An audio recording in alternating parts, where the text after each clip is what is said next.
Howdy folks, this is Freddie Storm on a pretty sunny Saturday afternoon here in Copenhagen, and in this video I want to share something that could potentially blow your mind. It's a secret of kind of why people actually buy, why they end up spending their hard-earned money, paying it to potentially you as a sales rep or a business owner, and how you can actually leverage this. So I want to give you 3 different things you can use right after watching this video, so you can actually leverage this secret. It's pretty impactful once you understand it. If I had known this prior to starting my web agency, probably would have been quite a different situation how everything went. So at the end of the day, this secret, it all comes down to one word. And that word is pain. The secret of sales success is pain. And let me elaborate on that. The reason why people buy is usually for 2 reasons. Either in the pursuit of pleasure or to avoid pain. And one could argue that if you don't have pleasure, you would be in pain. So the lack of pleasure means you're in pain, which is where everything comes down to pain. Now, I'm not talking about having a headache or a broken knee, if that's even a thing.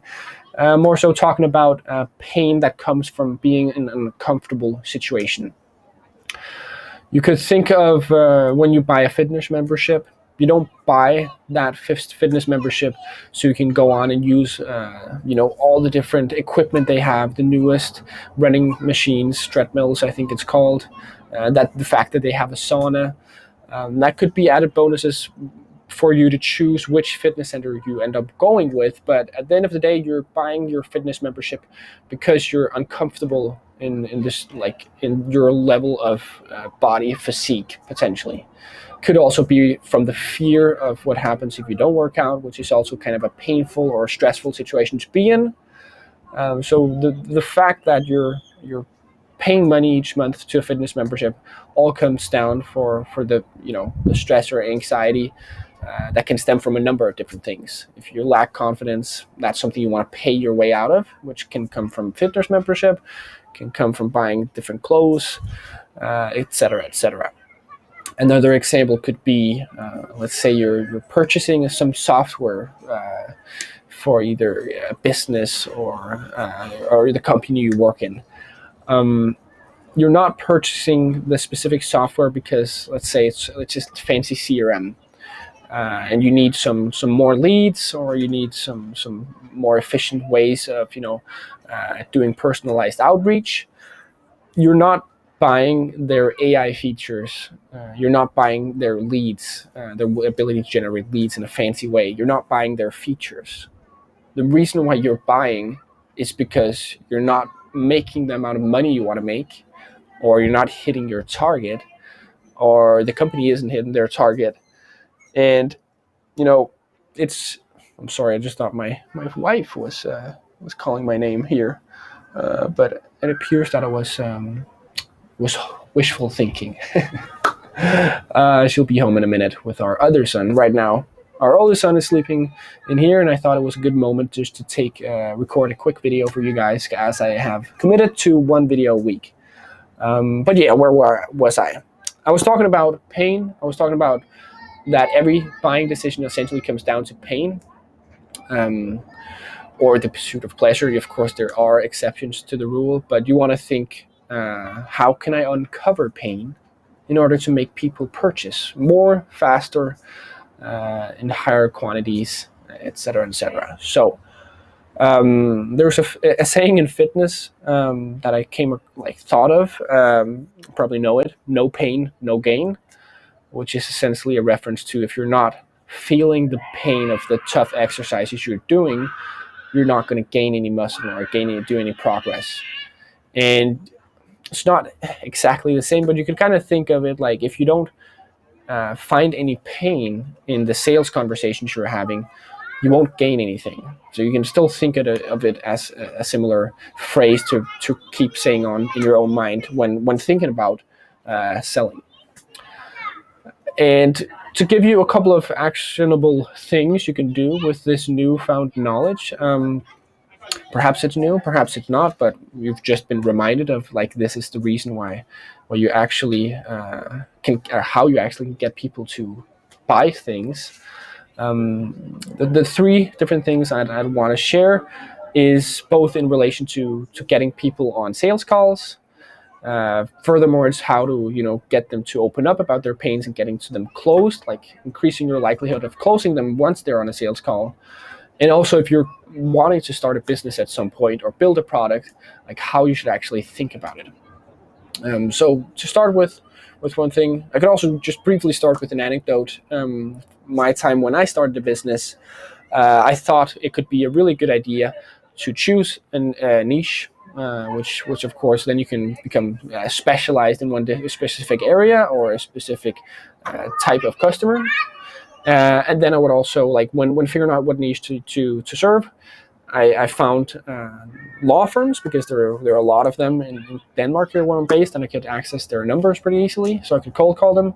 And the reason I chose lawyers instead of like cafe owners or however that could be was because lawyers, they usually have like a high salary. So of course I wanted to serve somebody who could pay for like quality stuff. And I was selling websites, web design. So I thought, this is perfect. I got my leads, I got my list I can call. I have all these people. It's just a matter of calling enough, and I'm going to build a really, really nice business. And I'm going to be the best in this area of serving law firms with nice websites. What I didn't think of was, what pain does a website actually solve for a law firm? You see, in most cases, there are specific types of lawyers, like that deal with personal injuries and like things like that, with personal cases. But if you have like where there's also a lot of law firms who deals with bigger businesses and handles bigger, like, it's not deals, but contracts, like all of these things, they don't have a pain that's related to their website, because they don't get any customers through their website, which is usually a big pain there can be. If you target industries or businesses where they can get like their new customers through their website, and they're not getting it, then there's a pain. But if you're just selling a nice website, then it's going to be hard to sell, which is what I found. So I did stick to it for a while, and it did, of course, also manage to get some nice customers. But it's not scalable. If you're not like honing in on a specific pain that you can solve, it's going to be much, much harder to get people to pay you money. So to get to the actionable things that I want you to learn from and use as soon as you do your next sales call, is essentially how to use this pain idea, the concept of pain, to booking more sales calls. That's the first thing. So what I typically do after calling, doing my short cheeky intro, if you're interested in hearing about that, I'll also do like a cold calling video. But once I get the person to be willing to talk for just a brief minute, I ask them a so-called guardrail question, which is a question that, it's the focus is to uncover if the prospect is dealing with one of the three painful situations that I mentioned.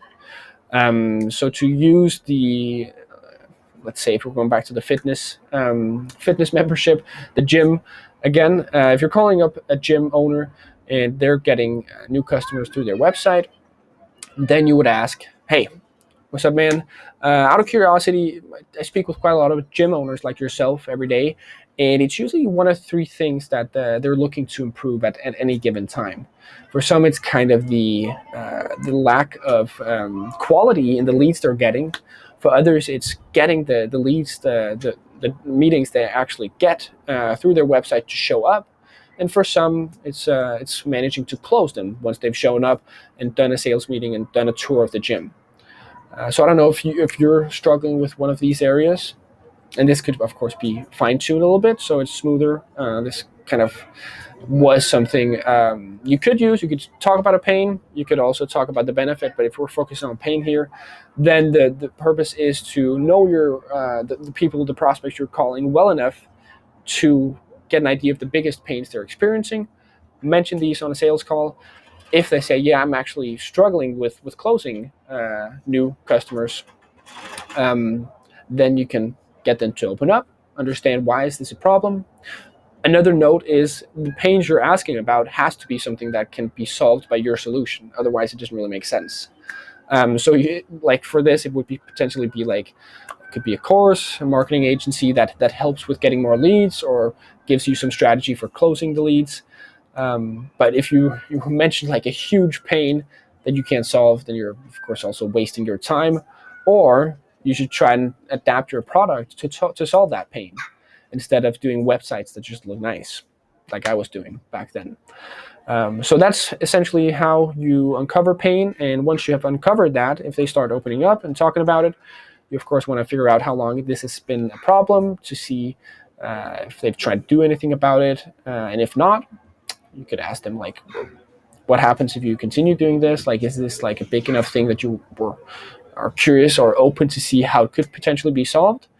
Or you could also just go straight to, cool, I'm sorry to hear that you're struggling with this, but we're actually really exceptionally good at solving this problem. So how about I can walk you through how we do in like 15 minutes later today. Then if you have a pain that's big enough and sound like you're confident in what you're saying, then it's a higher likelihood of booking them in for a sales call rather than you just calling on the phone and saying, hey, we help gym owners close more deals. Can also, or if you're doing it even worse, we say, hey, we help gym owners create nice looking websites and set up their Facebook ads. Can I show you how? That's typically the worst way to do it, because you're just saying something that everybody else could say. And if they've been burned in the past by other agencies, you don't have any idea of like why they've been burned, what the pain they're dealing with. It could be a number of things, and they're just going to hang up and say, I want to speak with this sales dude who doesn't even try to understand me. They're probably not going to think that, but if you go in with the approach of finding out about their situation, it's also going to be much more satisfying once they get on a call, because you don't book anyone in that isn't a good fit for what you sell. So it's a much better approach than just pitching. So like probe, uncover pain, agitate that. That's kind of like once you're booking the sales call or the demo, you want to agitate them in their current situation. They're being called out of the blue, or they get an email. It works in a similar fashion, where you're like poking at something that potentially could be a painful situation for them, and like just planting the seed that there might be a solution to this. So they're agitated by the painful situation they're in. They're thinking about it, and like, okay, this dude. If there's also some social proof, or if he just sounds confident on the phone, this dude, I want to listen to that guy. Like, what does he have to say? How could he solve my problem? And so on and so forth. So once he is booked in, he or she or the person you're speaking with is booked in, you have them on a demo, you have them on a sales call, then you want to ask another question. Or the focus of this is not just to agitate it, it's to enhance the pain they're in on the sales call, to make it as painful as humanly possible in that moment. So they are in enough pain in thinking about this problem, with them not making enough money, or them not being able to lose weight, or them not being able to see their family enough, like getting this to be such a big problem by asking a bunch of pain inducing questions, you could almost say, probing about this problem they're in for them to make it like really hard to not take action. Of course, you also need to, there's different things you need other than them just opening up and being in a really painful situation. You also need to seem confident about the service and the solution you're offering, and it has to match up with the price they're willing to pay. But that's for another video. But the focus of the sales call is to uncover and enhance the pain. And a good way of doing it, a question I always ask in the beginning of a sales meeting or a demonstration. I do sell a SaaS product, so it's usually called a demo. The first question I ask after the small talk in the beginning and the brief agenda setting is, what motivated you, asking the prospect, what motivated you to hop on a call with me today? Could also be like, what motivated you to take out some time out of your, what I imagine is a super busy day, to sit here and spend 30 minutes with me? And then you just shut up. Be silent, let them open up. They could say, well, I don't know, you called me, said you could help me. If you stay quiet, and that's another sales tactic, that is silence. If you stay quiet a little bit longer than what is normal and what seems comfortable, they could start talking further. If you just sit there and look, if they just don't say anything, then you can say, okay, cool, of course, I called you out of the blue, but was there any like specific challenges you were hoping I could help solve? And then hopefully they're going to open up a little bit. If they don't, you can go into and start asking about the question, like asking questions about what initially you booked them in on. But it's usually best to get them, like, have a good open-ended question to see what's on top, like what's top of their mind, because then they could open up about something you wouldn't necessarily have uncovered if you had just asked, like, so how is your bad ad performance affecting you on a day-to-day?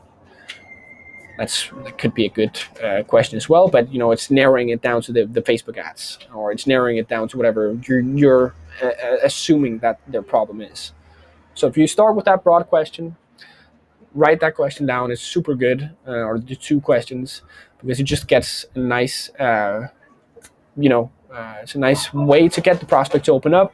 They can be talking there for 5 minutes, or you just listening and say, okay, this is, and then asking a couple of follow-up questions. But then it's just, if they're in a painful situation, they'll just immediately start opening it up in that very first moment of the sales call, and it just gives you a lot of good leverage to use later on, when you're going to close them, if they're a fit, of course, for what you do. The third and final thing that you can use this knowledge about why people buy, and that is all tied back to pain, is when thinking about if you want to start a business. Like, that, like, probably a lot of people think about wanting to start businesses, but in order to start something, or like actually build something that can be profitable, or that is also really, really good feeling, is that if you start focusing on pain, on problems that either you're experiencing, or that you can understand somebody is experiencing, that you can get to know about this painful situation, and then you build your product or service around solving this pain, because then if one person has it and it seems like it's not like it's a general thing, either with a specific industry or a specific type of person, or a specific someone who's doing a specific activity, if you solve a painful problem, if you start looking for problems, and then solving them, then you can make money off of it, which is of course great, and you can actually help people out. So a good thing is looking at yourself, like what issues or what frustrations am I dealing with in my work environment, or what frustrations am I dealing with in my personal life? Like, some of these things, like thinking about it, what are problems? Don't just shy away from them. Think deeply about the problems you're having. Think how that could be easier. What would it mean if you didn't have those problems? And then that's a pretty good start to start creating a product or a business, and so on. They say innovation starts with frustration. So if you find out what's frustrating, and if you figure out that it's frustrating to a lot of people, and you make something that solves this, then you're golden, right? So that's all I had for today. Think about pain. No pain, no gain. You need to think about that not only in a fitness sense, or like in the gains, getting a bigger muscular posture. You also got to think about that in sales and in business in general. So thanks for watching along. If you liked what I said, like the video. If you want to see more videos like this, sales related, business related, and another update from my balcony, it's going to be pretty good weather all this week. So yeah, then you got to do one thing only, is press subscribe. That's probably not a thumbs. Press subscribe, press the notification bell so you're going to see exactly when my next video comes out, which is probably going to be around a week from now, where I'm going to be sharing something that's pretty impactful, likely. Yeah. Okay. Thanks for watching along.